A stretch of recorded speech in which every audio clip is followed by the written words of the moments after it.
a whole number and turn it into a fraction, right? You can always take a whole number and turn it into a fraction by putting it over 1. So now, remember we learned our fraction rules last time. To multiply fractions, we multiply the numerators across, so that's 6. Multiply the denominators across the bottom, that's 3. So we end up with 6 over 3. 6 divided by 3 is 2. So I end up with this 2. And so remember, our x is attached to it, so don't forget your x. So we ended up with 2x from just multiplying 6 times 1/3 x. That's where I got the 2x from.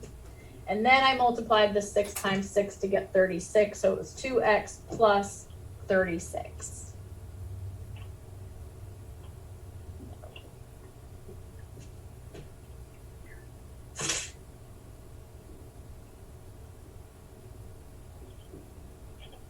Does that make sense, Iris? Yes. Okay, okay. Anybody have any other algebra questions for right now? Okay.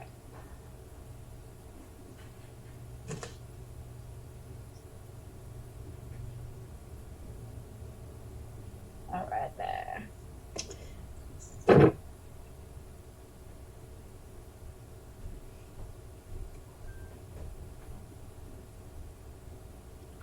Okay, so from here, so you'll definitely see algebra problems on the T's. Hopefully they're not as hard as the ones that I give you, but good practice.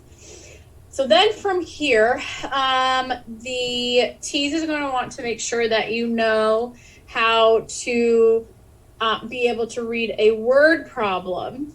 Okay, be able to read a word problem and solve an algebra problem via word problem. Okay, so always pick out the important information, write it down.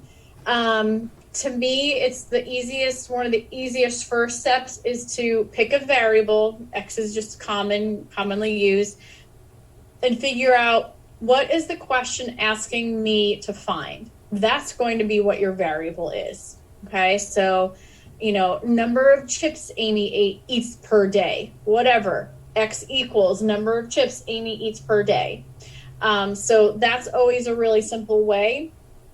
Now, it doesn't seem to me like the T's test does too much of trying to trick you by adding a bunch of extra information.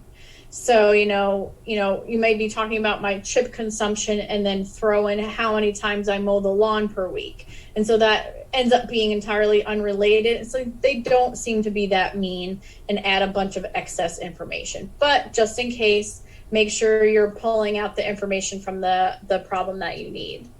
You can always check your work, right, by plugging in your answer back into the equation. Okay, so let's do this first one together, and then I'll have you do the remaining 2 on your own.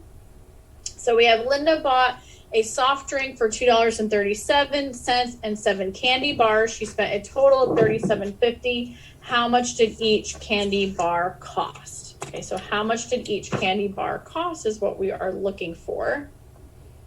So the way that I would write this out is I would say, okay, well, X is going to equal cost of each, right, candy bar. Okay, so the cost is, stupid computer.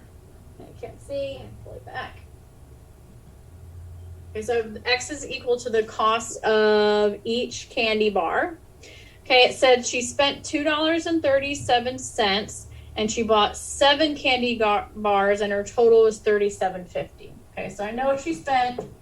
So usually what I do with these is I just read the problem and try to write out as the problem is talking or as what the problem is saying.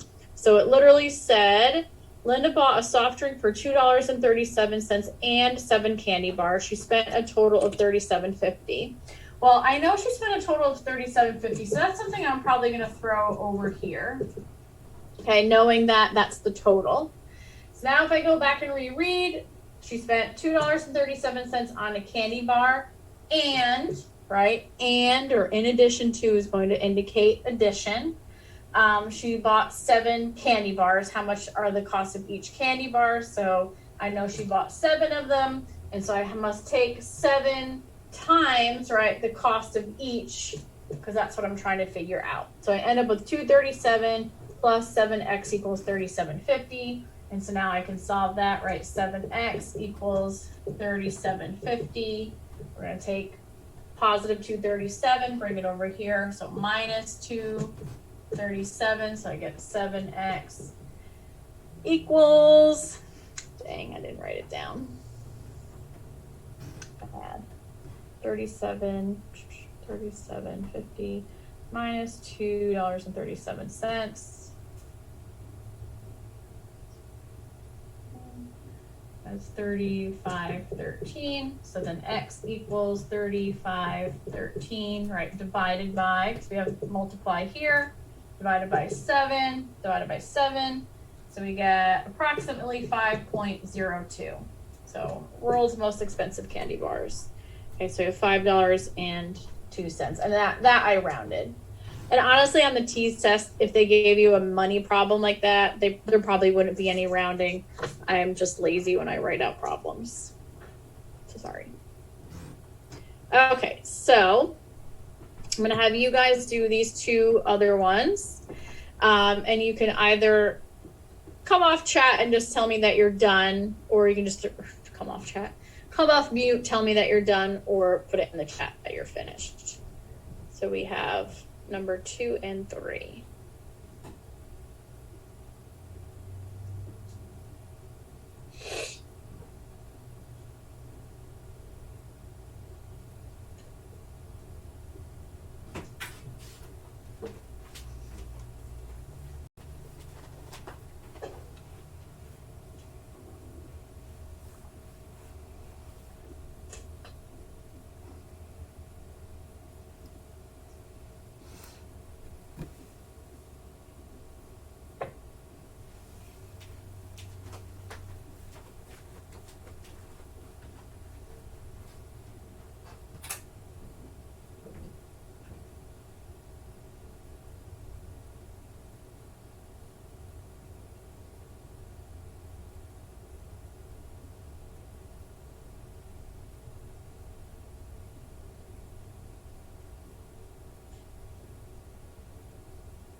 I'm done.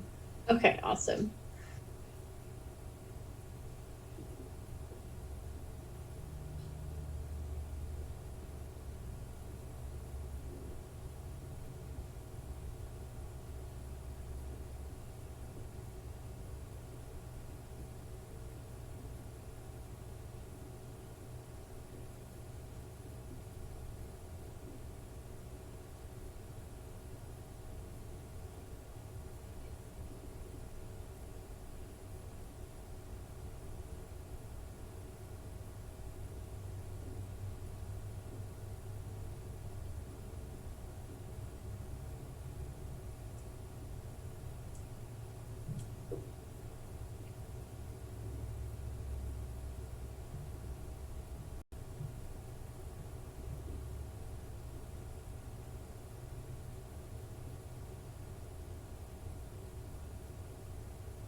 think I'm done.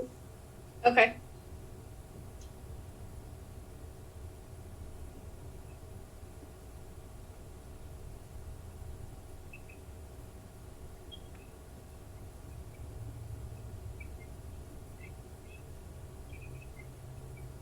I'm not too sure about number 3.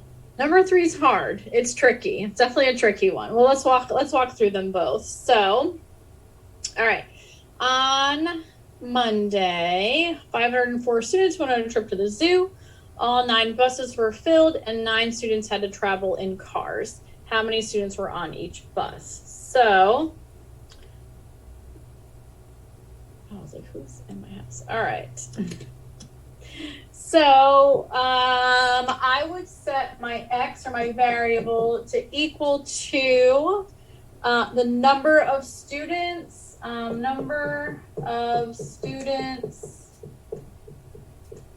right on each bus, because that's what the question was asking for, right? It said how many students were on each bus, so number of students on each bus.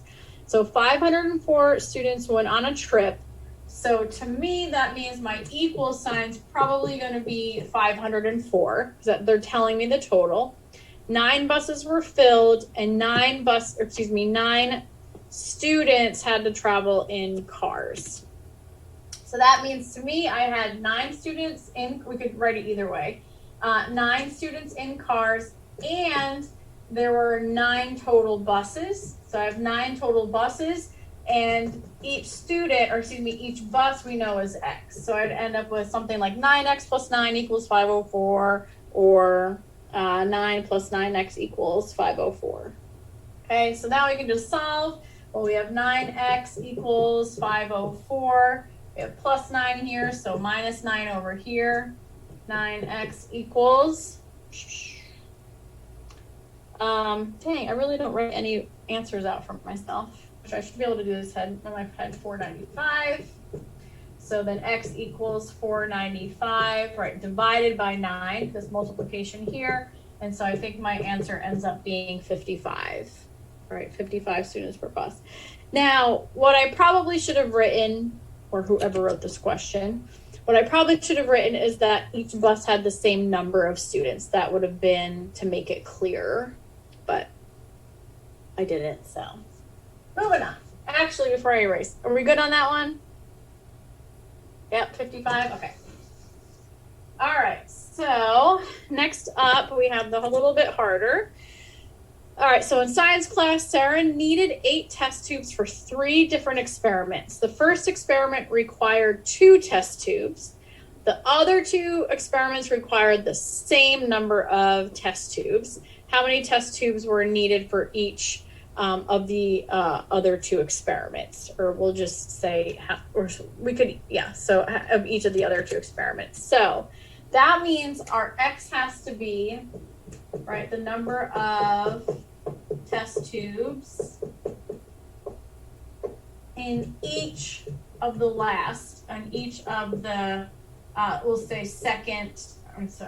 each of the last 2 experiments. However you want to write that. So I know that I can even think about it in this way. So experiment 1 had 3, experiment 2 had x, and then experiment 3 also had x amount, right? Because it said the first experiment required, that's wrong. That's not a 3, that's a 2. Is it a 2? Yeah, sorry, that's a 2. It said the first experiment required 2 test tubes, and then the other 2 experiments required the same number of test tubes. So I know that they're the same number. I don't know what that number is. So that's how I know that that's my x. Does it make sense when we write it out this way? Does that make sense, what I've written so far? Okay. Now I know that it told me that she needed a total of 8. So that means my total must be 8. And if I add all of these up, I should get 8. So I have 2 plus x equals 8. So that's one way I can write that. Well, x plus x is 2x. So 2 plus 2x equals 8.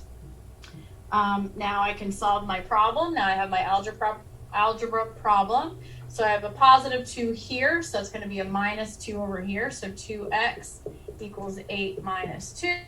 2x equals 6. I have multiplication times 2 here, so I'm going to divide by 2. So x equals 6 divided by 2. So my final answer is x equals 3. Okay, and so I can always go back and double check. Well, 3 and 3 is 6. 6 plus 2 is 8. And I'm back to my answer. So again, if you ever get a problem that's weird, like worded kind of weirdly, just draw it out. Draw pictures of test tubes. Okay, I know for experiment 1, I need this many.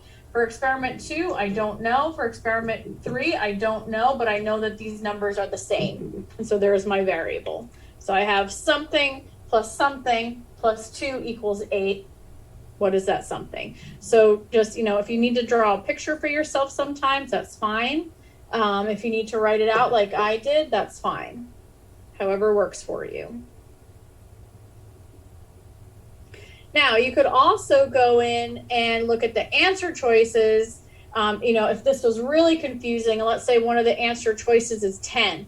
Well, you already know that can't be the answer because at most it could be as 8, right? Or plug in, let's say they say the answer is 3. Go back into the problem and say, okay, I know I have 2. And they say the answer is 3, that means experiment 2, I must have 3, experiment 3, I must have 3, and add that up, and that wouldn't work out. So you can also kind of, again, take advantage of the fact that you have a multiple choice test if you're a little confused. Okay, questions on that one or anything else that we've done so far today? We good? All right. Can you hear me? Yeah. Okay. The 2, that's still without the variable. That 2 is coming from the experiment 1 because we know we have that information. Exactly. Okay. Exactly. Yep, exactly. Yep. Because they told us experiment 1, she used 2 test tubes. So we knew that was a 2. Yep. Okay. I'm going to pull us back up.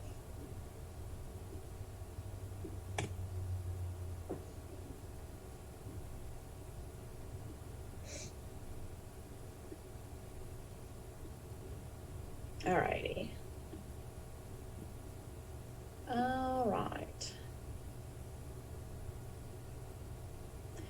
All right, solving real world problems with percentages. So this one, the reason why I do this after algebra is that we are essentially still going to, for the most part, we are still going to set up equations using a variable, and it makes it a lot easier when you're trying to do these percentage questions. But before we get there, I want to talk about what the types of questions are, because the way that they're worded, you just kind of have to be careful with them.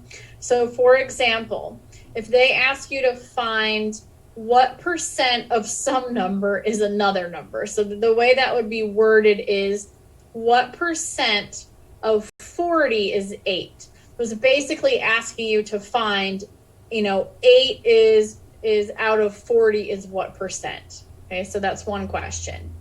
Another question would be to find what number is some percent of a given number. So this one's pretty straightforward. What number is 20% of 40? So 20% of 40 is 8. Third option is find what number another number is a given percentage of. So now we're trying to find essentially what it's out of. So what number is 8 20% of? So if you take 20% of something, how do you get 8? And so again, we're just using all the same numbers, so that would be 40. So the easiest way to remember this, right, is your part is equal to the whole times the percentage. But to me, an even easier way to always set these problems up is percent over 100. So remember, Maya, you had asked me this earlier, how to go from percent to fraction.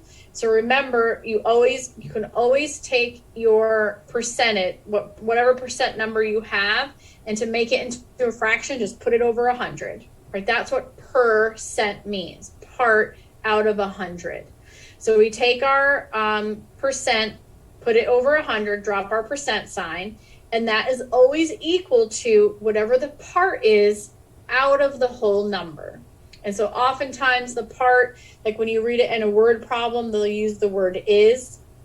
So what number is 20% of 40? So the is the part, the of is the whole. And so that's a really, really simple way to just easily set up proportion problems with when they have percentages. Another really common problem is finding a percent increase or a percent decrease between two numbers. These are really common in money problems. So you have to know this percent change formula. You have to memorize this formula. So the formula is, it's a little bit confusing here. I'm going to write it out on the board just because I have it in one line, and it'll probably be easier if we see it this way. So we have our, whatever our final value is. So final value, we'll put a little value under here, minus the initial value. So we're going to do those. Okay. And then we're going to divide by the initial again. So initial value. And then we're going to multiply that by 100 so we get our percentage. Okay, so we're going to multiply that. So again, this is finding percent change. Okay. So for example, if I say something like I drove 250 miles yesterday, and then today I drove 350 miles. Okay, what percent change in mileage is that? So my initial value was 250 because that was yesterday. My final value was 350, and so I would just plug in 350 minus 250, and then divide whatever I get, divide by 250, multiply by 100, and that will be the percent change that I have in miles that I drove today versus yesterday. Because you have to know that equation for the T's. Okay. So let me see what I have up next. Let's see if we should do a problem together. Yes, let's do this first problem together. So a real estate agent received a 6% commission on the selling price of a house. If his commission was $8,880, what was the selling price of the house? Okay. So when I look at a problem like this, I'm still going to want to set my variable. Well, in this one, they already gave me the percentage. And so if we remember, so we know it's 6%. If we remember our equation that we're using here, and I'll pull this down in a second, but our equation is always the percent over 100 equals part over whole. Okay, so they gave us 6%, so I can already plug in my percentage. So I have 6 over 100. Now I need to figure out what is the part, what is the whole. So if his commission is $8,880, what was the selling price of the house? Well, I already see like an is and an of. Well, the of, right, is the whole. So the selling price of the house is what I'm trying to find, right? So I'm going to set that to X. So this was the house price. And then they gave me the part, which is 8800. Even though in this problem I use the word was, I could substitute is, right? If its commission is $8,880, what is the selling price of the house? So here's my is, and here's my of. All right, that's a little sloppy. Okay, so now we can just do a solve by cross multiplication for our problem. So we've set up, we have 6%, and they're asking us to find this of here, or find this whole, what was the total cost of the house. Now I can cross multiply. Okay, so when we cross multiply, we do cross these two, 6, and we multiply. So 6 times x is 6x equals, now we multiply these two. And this is again because we have an equal sign in between. 100 times 8,800 times 100. So 6x equals 8,800 times 100 would add 2 more zeros. So 880,000. We have 6 times x, right? So that means we need to divide 6 onto this side. 880,000 divided by 6. And if we do that, we should get $148,000. So the house costs $848,000. If he gets a 6% commission, he walks away with $8,800. Okay, so when you set these equations up, always remember this percent over 100 equals your part out of your whole. Find what x you're looking for. Are you looking for the whole? Are you looking for the part? Or are you looking for the percentage? Okay. Okay, so let's practice these next problems. You guys work on those and pull them up for you. What am I doing? Did I just have it up and then take it down? Mess. It's 2:00. Spotlight. All right. Yes.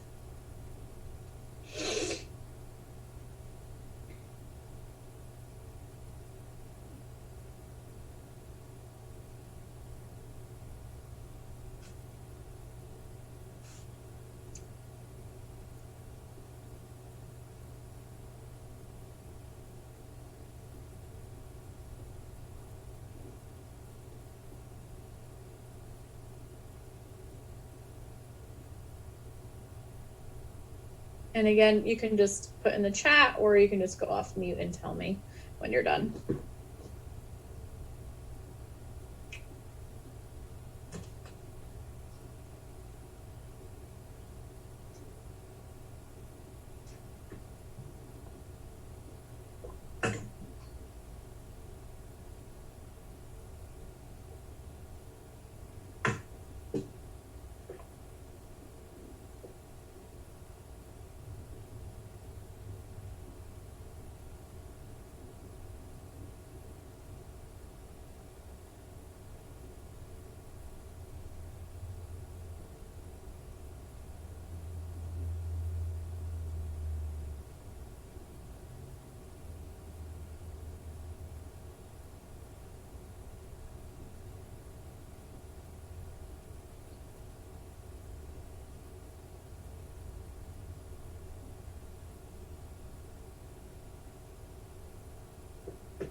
You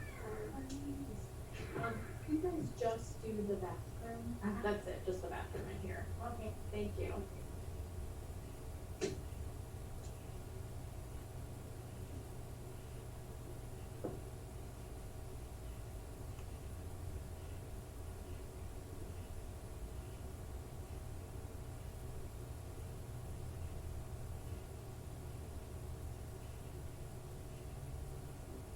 All right, guys, how are we doing? Just checking in.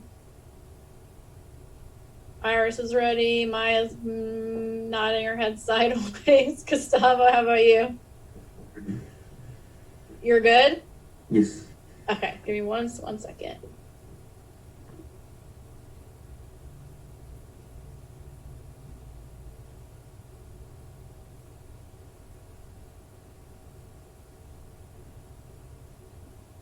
All right. Okay, so our first one up here, a student answered 86 problems on a test correctly and received a grade of 74.78%. How many problems were on the test if all the problems were at the same number of points? So, easiest thing to always start out with is they gave us the percentage, so let's immediately put that over 100 and then figure out what the rest of our problem is saying. So remember, we have percent over 100, right, equals part, okay, over whole. So we know it's 74.78 over 100. Okay, so we can find that pretty easily. Now we have our part over whole that we need to figure out. So it said they answered 86 problems correctly and received a grade of 74, blah, blah, blah. How many problems were on the test? So if we look at that, how many problems were on the test, that would be our whole number. And the part that they answered correctly was 80, I think it was 86. Right? Yeah, 86. So that's how we would set up our problem. So even if you just think about it, like when you get a grade, I take the number of problems that I got correct over the total number to figure out my percentage. And so now we can just cross multiply. X times 74.78x equals 100 times 86 is 86, right? 0, 0. I'm just adding 2 zeros to that. X equals 8,600 divided by 74.78. And so I think the answer for that one was 115. So there were 115 problems on the test. If you answered 86 correctly, right, 86 divided by 115 times 100, right, would get you back to that 74.78. You good on that one? Okay.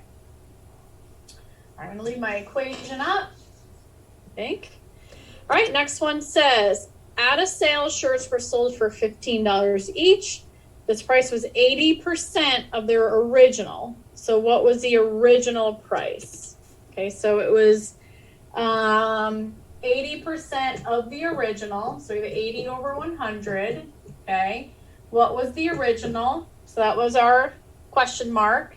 And then the part, they ended up being $15, was their $15 of their whole was 80%. So same thing, 80 times x, we got 80x equals 15 times 100, is 15, 0, 0. X equals 1500, right, divided by 80, because that's where we multiplication there. So $18.75 was the original price, and 80% of that was 15. We good on that? Okay. All right, so next one. All right, skis at a sports store near Snow Summit are on sale for $476. If the original price was $560, what discount rate does this represent?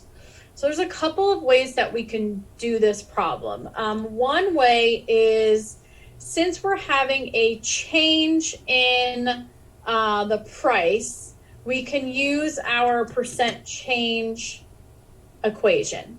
Okay, so we can use our percent change equation. So, because we're looking for what that percent change is. So, if you remember, percent change is final value minus initial value.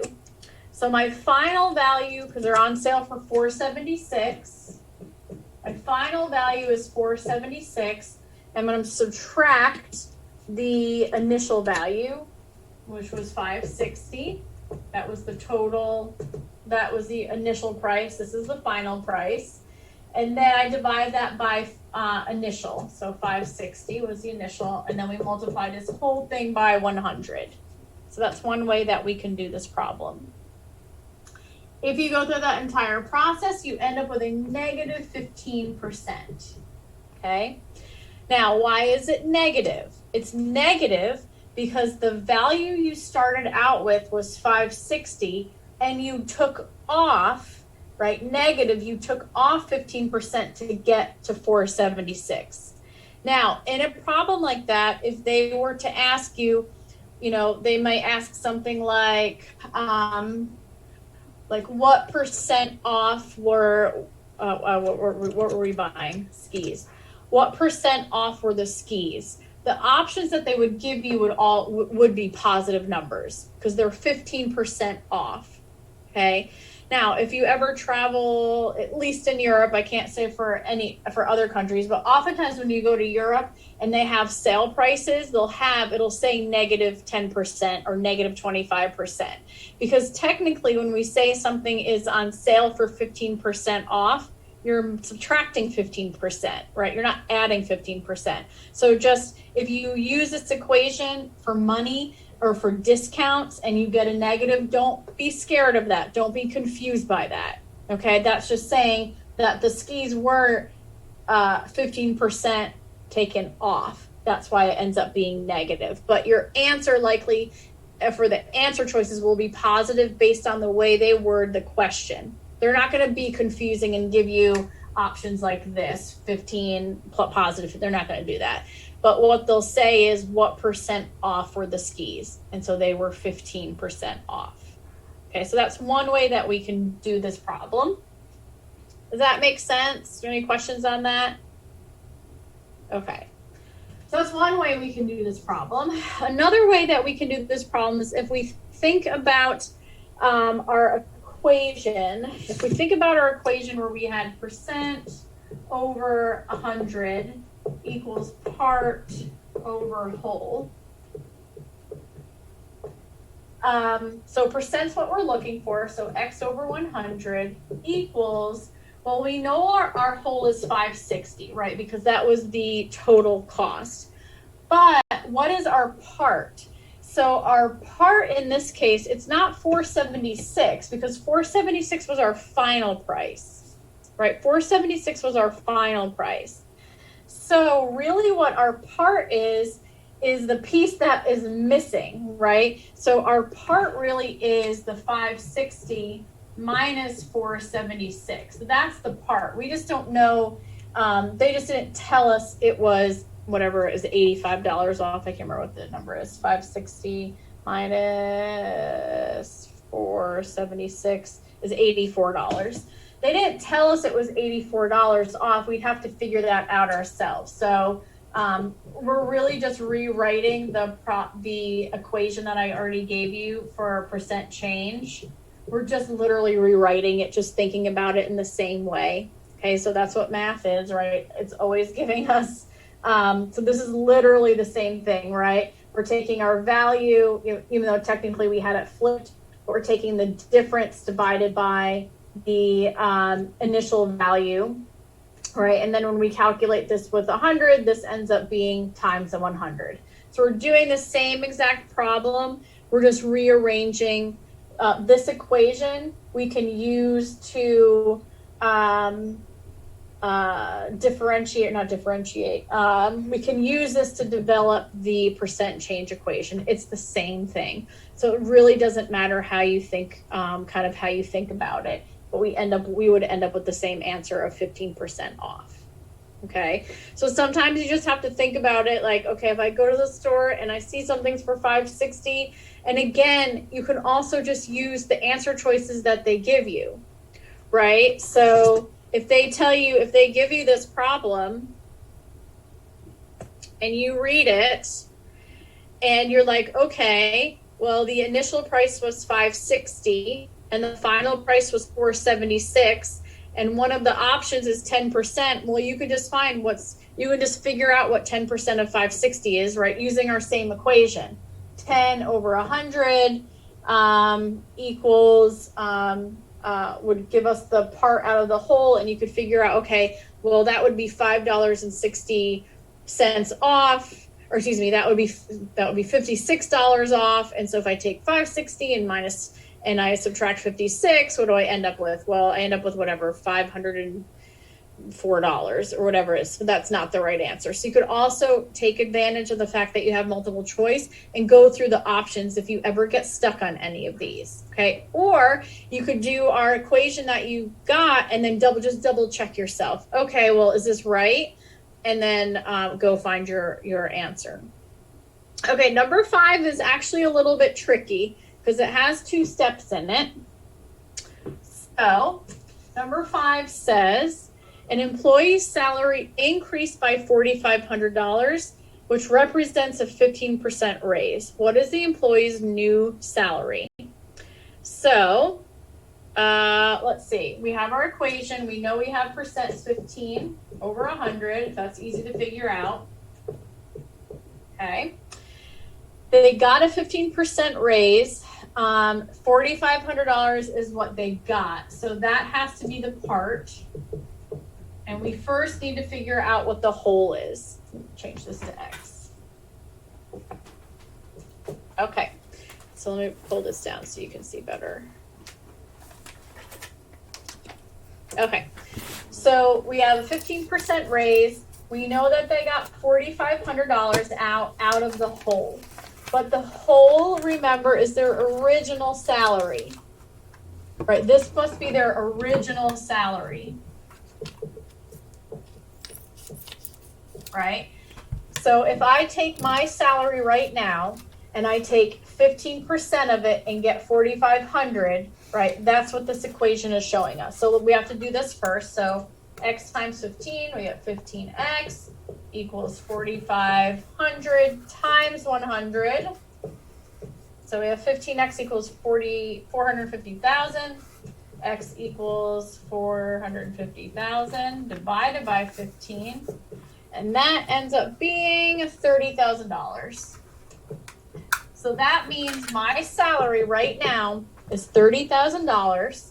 I took 15% of it and that's where I get what my raise is. It's $4,500.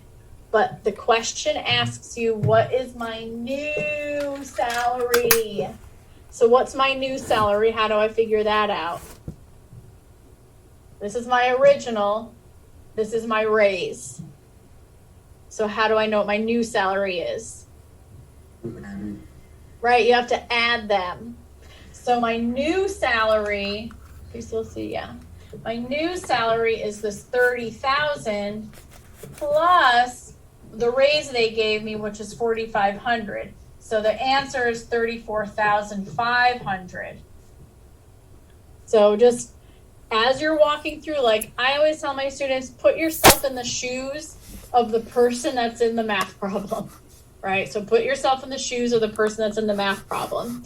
Go back and read. What did they ask me? They wanted my new salary. They didn't ask for my original salary. They asked for my new salary. So I had to figure out the original and then add the money that they gave me to get that final answer. So just be warned, just be warned of like problems obviously are meant to trick you, because you can bet that one of the options in that question would be 30,000, because that's where they would trick you.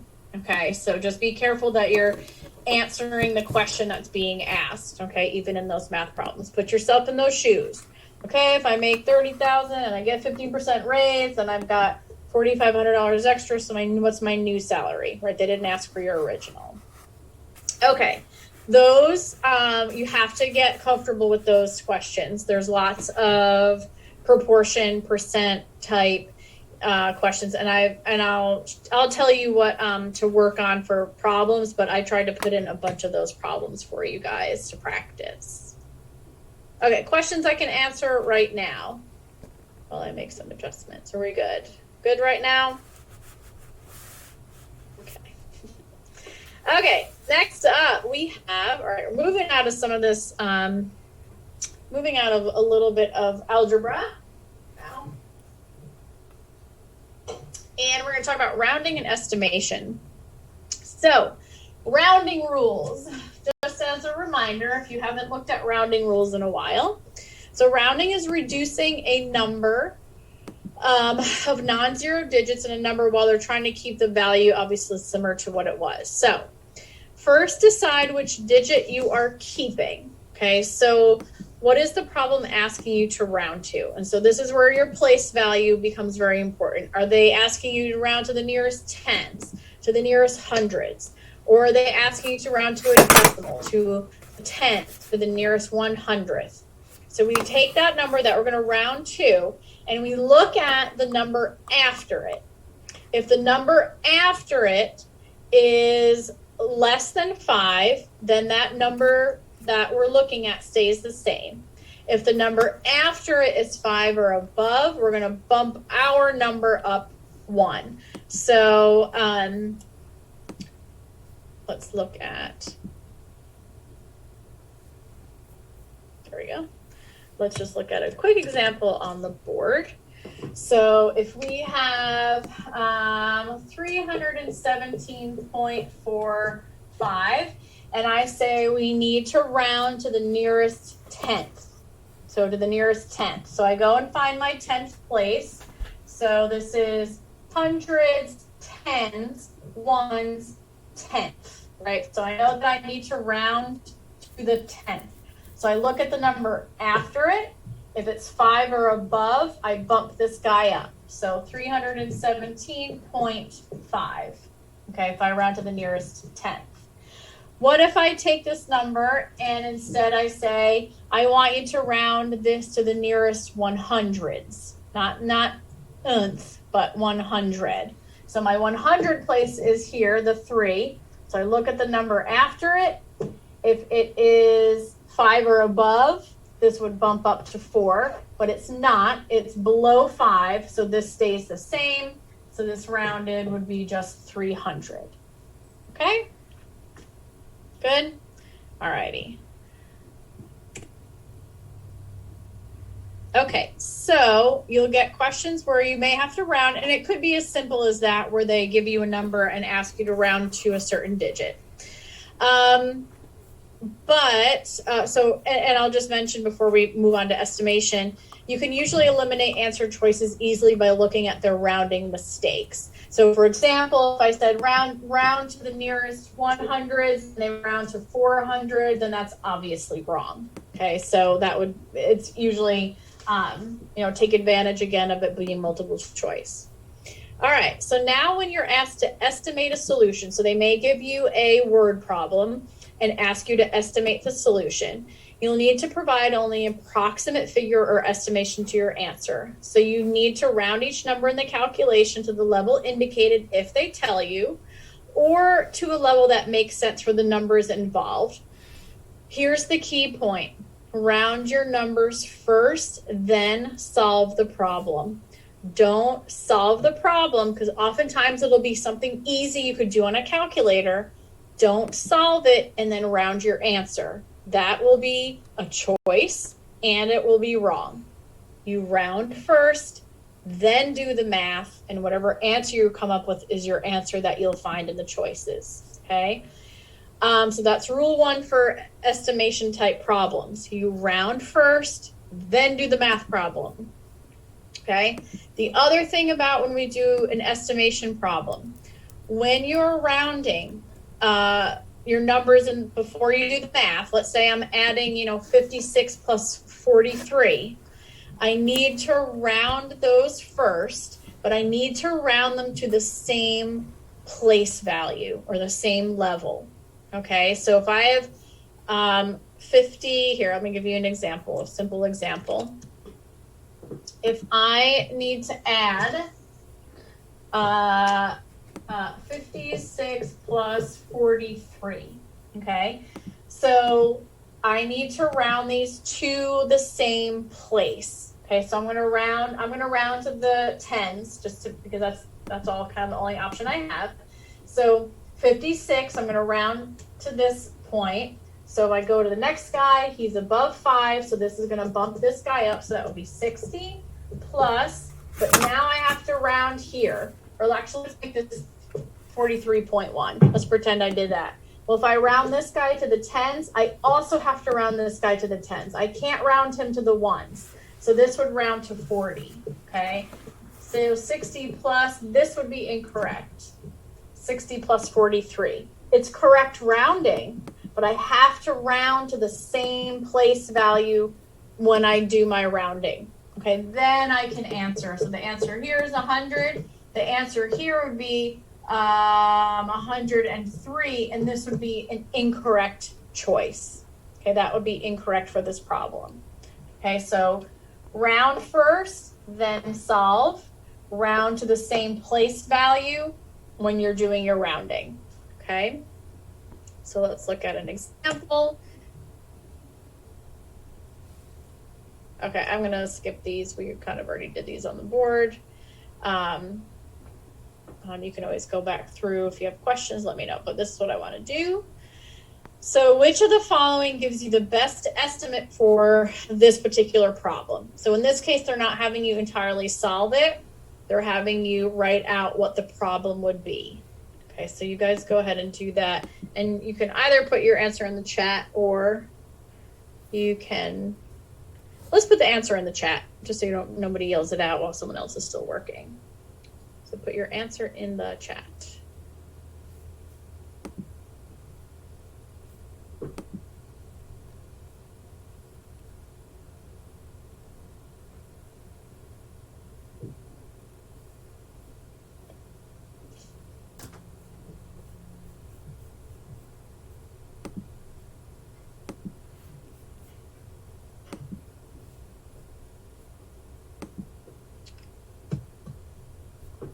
Hey guys, while you work, I'm gonna go. We'll go offline for a second, but I will be back in one second.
sorry about that. Our internet is being very bad today.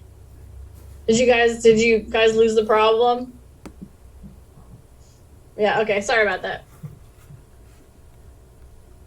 I was trying to fix something and I made things worse, so. Sorry, what'd you say, Gustavo? What exactly are we trying to do in this problem? Yep.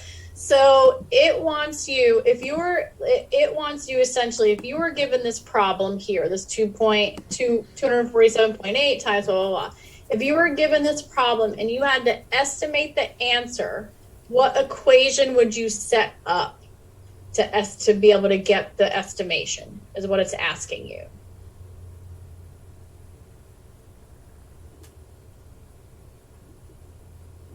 Okay, so I got Iris's answer. Maya, did you have an answer?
Okay.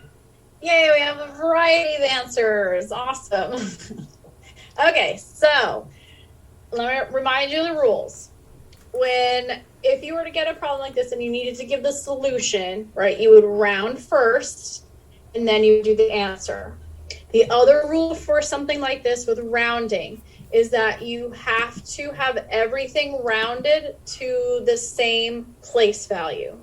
So D is the correct answer, but let's walk through each one of them so you can see why. These are really, once you get it, these should be pretty easy questions for you to get, okay? But it's one of those things, if you don't remember those rules, or you haven't had someone explain them to you in a long time, then you're just like, I have no idea, right? And you're just gonna pick something and go. So let's look at A first. So 2 things. You have to be rounded to the same spot and your rounding has to be correct. So 247.8, well, this first number is rounded to the 100 place, right? Is it rounded correctly? Would 247.8, would that round to 300?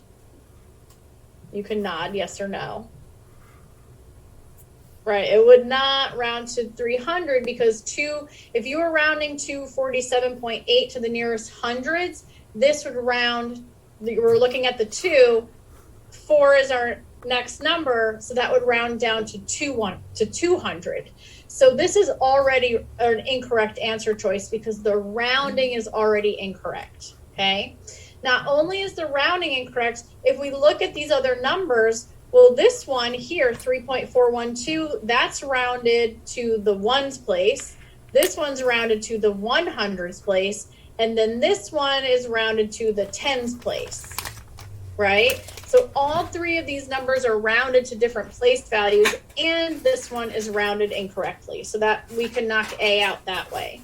So let's look at B. So we have 250. So 250 is being rounded to the tens, right? It is rounded correctly because we have 247. 7 would bump the 4 up to a 5. So this has been rounded correctly and it's been rounded to the tens. 13 has been rounded to the what value? What place value was this 13 rounded to? To the what? To the one? The ones, right? Because they took 12.6 and looked at 6 and bumped up the ones to a 3. So this was rounded to tens. This was rounded to ones. It was done correctly. But then this guy was also rounded to the ones. It was done correctly. But the problem here is this 250 was rounded to the tens place. So tens, ones, and ones. So that would eliminate B. All right, so now let's look at C. So we have 247.8. This was rounded to the ones, but was it rounded to the ones correctly? No. So 247.8 should have rounded to 248. Okay, so that you already don't have to look at the rest of C because they already have a rounding mistake. But if we wanted to continue, this one, 3.412, was rounded to the ones also incorrectly, right? 3.4 would round down to 3. So that's incorrect. And then this one is rounded correctly to the ones. So that leaves us with D's. Let's hope that everything here is correct. So we have 247.8. So they've rounded it to the ones place correctly, right? 8 bumps this up to an, or this 8 bumps this 7 up to an 8. So we have 248 rounded to the ones. 3.14 is rounded correctly, right? Also to the ones. The 4 would keep this at 3. And then 12.6 also is rounded to the ones and also rounded correctly. So that is tricky if you don't remember those rules. So go through, check, are they rounding correctly? And are they rounding everybody to the same place value? Okay, does that make sense? Are we good? Okay, awesome.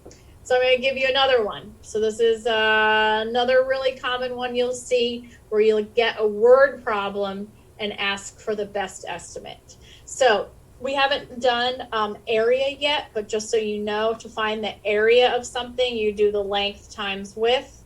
I think it's probably all you need to know. So go ahead and put your answer in the chat for this one.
Okay, so everybody said A, right?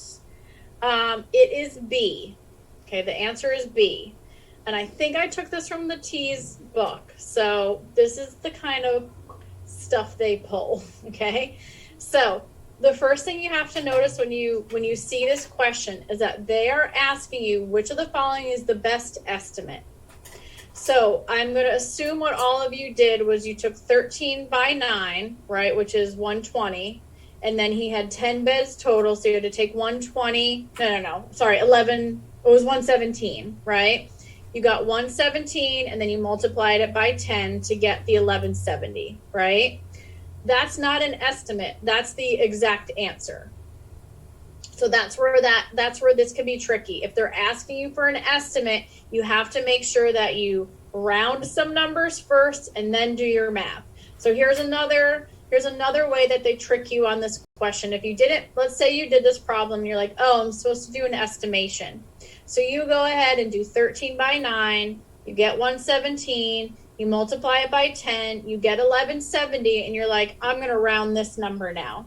What does 1170 round to if we round? I mean, now you're just kind of picking. If I round to the hundreds place, that would round to 1200. So another really common one students will pick is C, and they'll get 1200, but that would also be incorrect. The answer is B, and let me explain why.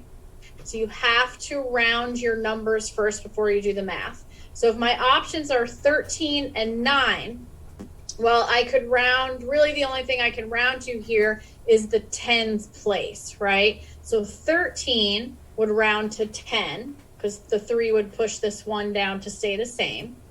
9, right? 9, even though we don't have a place value right here, right now, 9 is above 5, so 9 would also round to 10.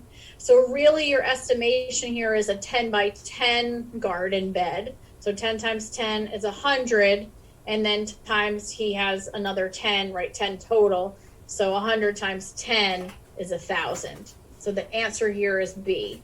So don't get fooled by that. If they ask for an estimate, you have to round your numbers first. And honestly, if you're doing an estimate like this, usually it's going to be to the point where you can do it in your head. So 10 times 10 is 100, 100 times 10 is 1,000.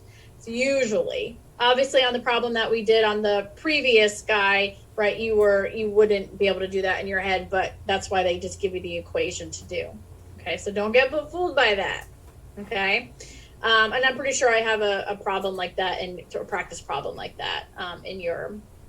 Okay, any questions about this one? Because I know it can be confusing. How is it that you rounded the 13 to 10? Okay, so how did I round 13 to 10? Well, I'm rounding, if in this case, I'm going to round to the tens place, right? The 1 is in the tens place, the 3 is in the ones place. So if I round to the tens place, I look at the number after it, and it's a 3. If it's below 5, this number stays the same. Okay, so for example, in this case, 11 would round to 10, 12 would round to 10, 13 would round to 10, 14 would all round to 10. The minute I got to 15, 15 would round up to 20. So 15, 16, 17, 18, 19 would all round up to 20. Okay, so whatever place value you're rounding to, look at the next guy. If he's below 5, then your place stays the same. The 1 stayed the same. And then if the one after is 5 or above, that bumps your number up. So 18, right, would round to 20. So it has to be like a 0 attached to it at the end? Yep, exactly. Yep, Okay. exactly. Whatever you have left over turns to a 0. So for example, when we look at 247.8 and we want to round to the tens place, this, right, the 4 is in the tens place. We look at the number after, that's a 7, so that's going to bump this up to a 5, and then everything else is zeros. So 247.8 would round to 250. Okay, good question. Other questions before I go to the next? All right, so front end estimation, I've never seen them ask a question in the TEAS book. I've never had a student come back and tell me that they've seen a question like this, but it is in the TEAS objective book. So I just like to mention it, but I don't spend a lot of time on it.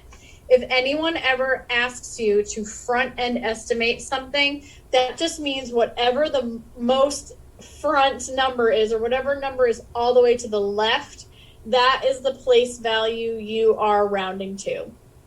So in 478 minus 96, if you were to do front end estimation, well, the very front of this number is 4, is in the hundreds place. I'm going to round to that place value. So we look at the 4, we look at the number after, it's a 7, so it's going to bump the 4 up to a 5, and then everything else is zeros, like we just said. So that would be 500, and then 96. Technically, we don't have anything in the 100s right now, but the 9 would bump it up to 100. So if you ever see front end estimation, that's what it is asking. Oh, bye, Iris. Okay. All right. Our last thing for me, double check my time.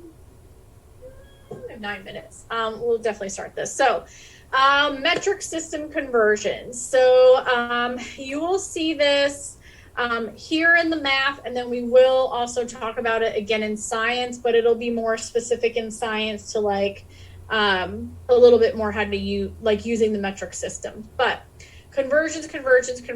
So in the metric system, for all measurements, there's what's called a base unit. So for length is, and I probably have this written down the next, but for length, it's the meter. For mass, it is the gram, and then for volume, it is the liter. So that's the base unit. So I'll probably talk mostly meters in here, but we'll see those other ones again as well. So a meter, for example, is about the length of a baseball bat. So that's a meter. And then the way that the metric system uses that takes that base unit, and if we have to go much longer, let's say, you know, you have the distance between your town and the next town, well, you're not going to measure that in the length of a baseball bat, right? That would just be, oh, I'm 5,343 baseball bats away. That's just not, it's just too, that number ends up being too big. So the way the metric system works is it's based on units of 10. So if we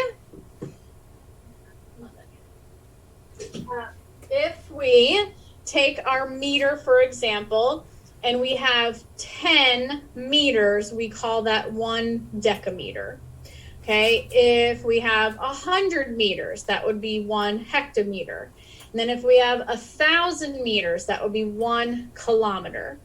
And then we can also go the other way, and we can divide by 10, so less than our meter. So 1/10 of a meter is a decimeter, 1/100th of a meter is a centimeter, 1/1000th of a meter is a millimeter. So you really need to know these and how they relate to each other. King Henry Dive Drinking Chocolate Milk can be helpful to help you if you need to write these out. For the most part, the ones that I see them use the most would be kilo, whatever the base unit is, like meter, liter, or gram, and then centi and milli seems to be the most common.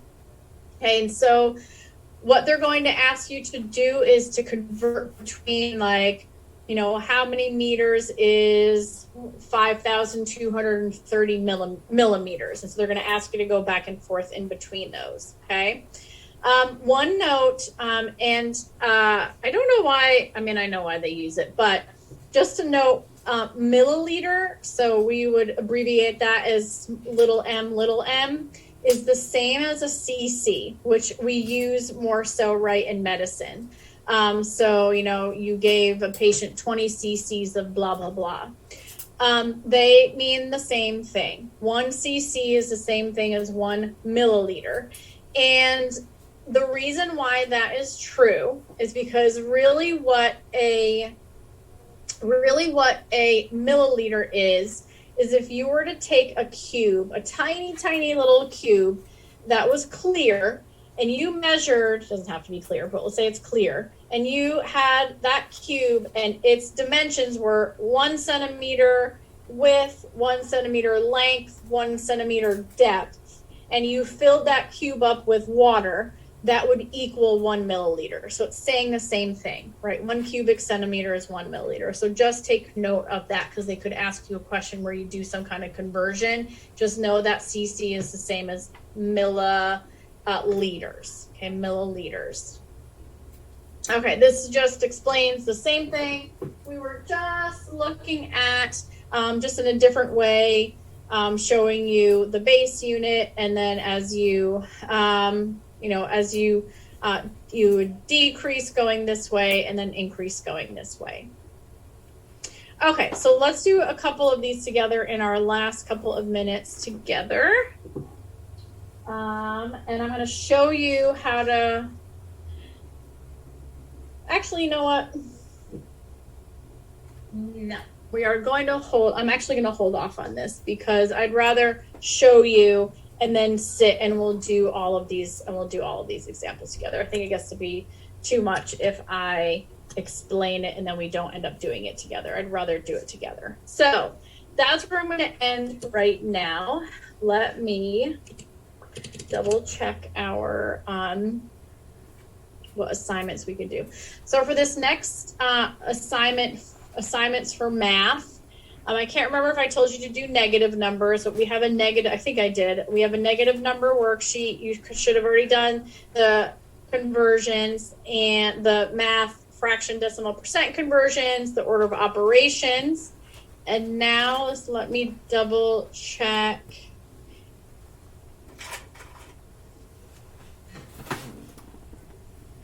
You should be able to do everything in math worksheet number 1.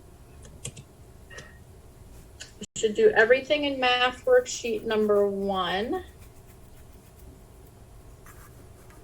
Ooh, I just saw a problem that we didn't talk about and you can also do everything in math worksheet number 2.